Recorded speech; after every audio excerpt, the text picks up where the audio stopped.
Hello my running family, कैसे हैं आप लोग। आई होप कि आप सब बहुत अच्छे होंगे। तो हम आज बात करेंगे B pharma first semester HAP के बारे में। यूनिट नंबर 1 होने वाली है एचएपी, जिसमें हम जानेंगे human anatomy and physiology. Anatomy physiology के डिफिनीशन को देखेंगे। इसके बाद स्कोप ऑफ ह्यूमन बॉडी को देखेंगे। इसके बाद लेवल ऑफ ऑर्गेनाइजेशन को देखेंगे।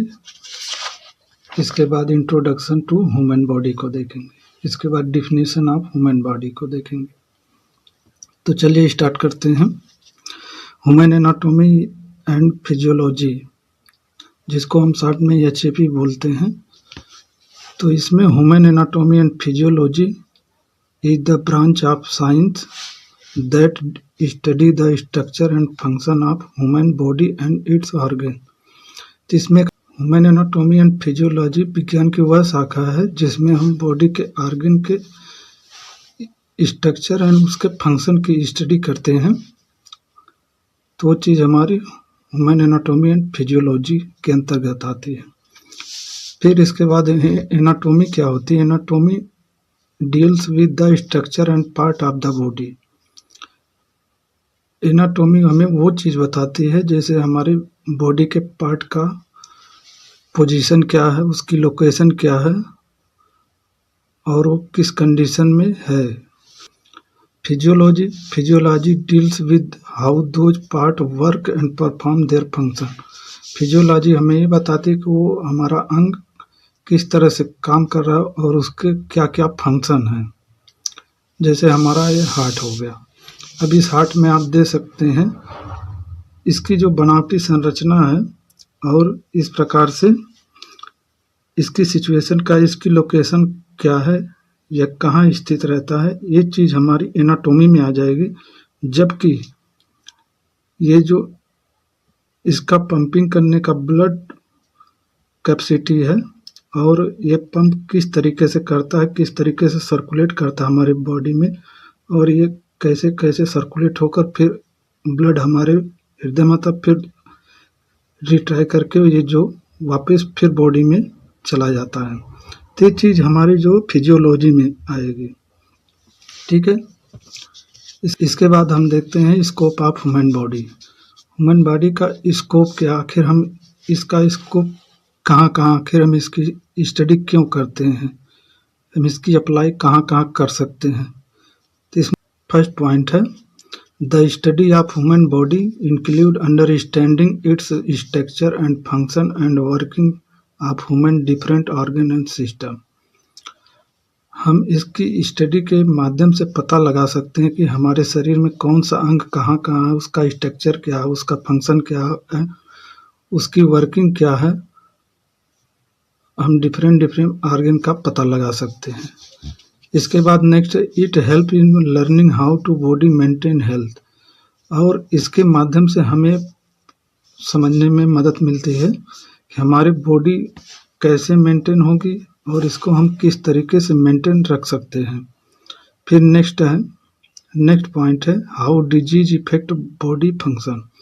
हमारे शरीर में बीमारियां कैसे हो जाती हैं। इसके बाद नेक्स्ट पॉइंट है how medicine act on the body. और दवा हमारे बॉडी पे किस तरह अपना एक्शन देती है, इस चीज़ का पता हम लगा सकते हैं। इसके बाद लेवल ऑफ ऑर्गेनाइजेशन। इसके बाद है लेवल ऑफ ऑर्गेनाइजेशन, जिसमें है chemical level, cell, tissue, organ system, organism. तो इसमें टोटल 6 पॉइंट है, जिसमें सेलुलर केमिकल लेवल है। Chemical include atom and molecule, जैसे like water, protein that form the basic life. ये जो वाटर और प्रोटीन, ये जो छोटे छोटे मॉलिक्यूल हैं, एटम्स हैं, ये हमारी लाइफ के लिए बहुत बेसिक मॉलिक्यूल हैं जो बेसिक लाइफ को बनाने में मदद करते हैं। और ये सेल है। सेल एक basic unit of the life. जीवन की सबसे छोटी इकाई सेल है। और एक टिश्यू, नेक्स्ट टिश्यू है। Tissue group of similar cell perform a specific function. जब छोटे छोटे सिमिलर सेल जब छोटे छोटे सिमिलर सेल एक ग्रुप में मिलकर काम करने लगती हैं तो वो टिश्यू का फॉर्मेशन करते हैं। इसके बाद organ structure made of different tissue, example heart and lung. जब डिफरेंट टिश्यू मिलकर एक स्ट्रक्चर बना देते हैं तो उस चीज़ को हम ऑर्गन कहते हैं, जैसे कि हार्ट हो गया, लंग्स हो गया। इसके बाद organ system group of organ work together, example जैसे डाइजेशन सिस्टम। जब अलग अलग ऑर्गन एक ग्रुप में मिलकर काम करने लगते हैं तब वो ऑर्गन सिस्टम के अंतर्गत आ जाते हैं, जैसे कि डाइजेस्टिव सिस्टम और ऑर्गेनिज्म। जब ये सभी ऑर्गन मिलकर एक कॉम्प्लेक्स ह्यूमन बॉडी का निर्माण कर ले तब उस चीज़ को हम ऑर्गेनिज्म बोलते हैं। ओके दोस्तों, तो फिर हम बात करेंगे इंट्रोडक्शन टू ह्यूमन बॉडी, जिसमें नेक्स्ट पॉइंट है the human body is the complex and well organize structure made of many part that work together to maintain life. हमारे शरीर के जितने भी अंग हैं, डिफरेंट अंग हैं, जब वो एक साथ मिलकर कार्य करते हैं और हमारी लाइफ को मेंटेन बनाने में मदद करते हैं। It is design to perform various function such as movement, growth, digestion, respiration, circulation and reproduction. जैसे कि यह it is designed to perform various, ये इस तरीके से डिजाइन किया गया है जैसे ये अलग अलग फंक्शन काम करते रहते हैं हमारे विकास के लिए, हमारे मूवमेंट के लिए, ग्रोथ के लिए, डाइजेशन के लिए, इसके बाद रेस्पिरेशन के लिए, सर्कुलेशन के लिए एंड रिप्रोडक्शन के लिए। ये सब बहुत ही महत्वपूर्ण है। इसके बाद the body is made of cell. Body cell से मिलकर बनी है, which are the smallest living unit similar cell from tissue. और सिमिलर सेल मिलकर एक टिश्यू का निर्माण कर देती हैं।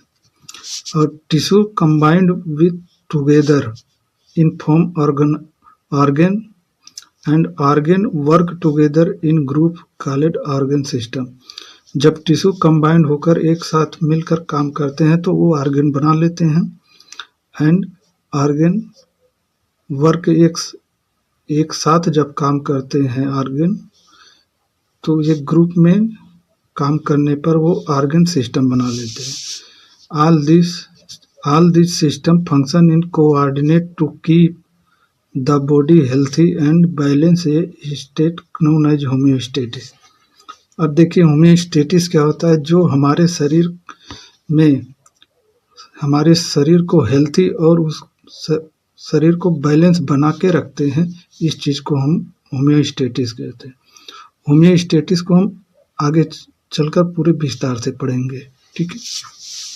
Definition of human body. The human body is the physical structure of known as being composed of cell, tissue, organ and organ system.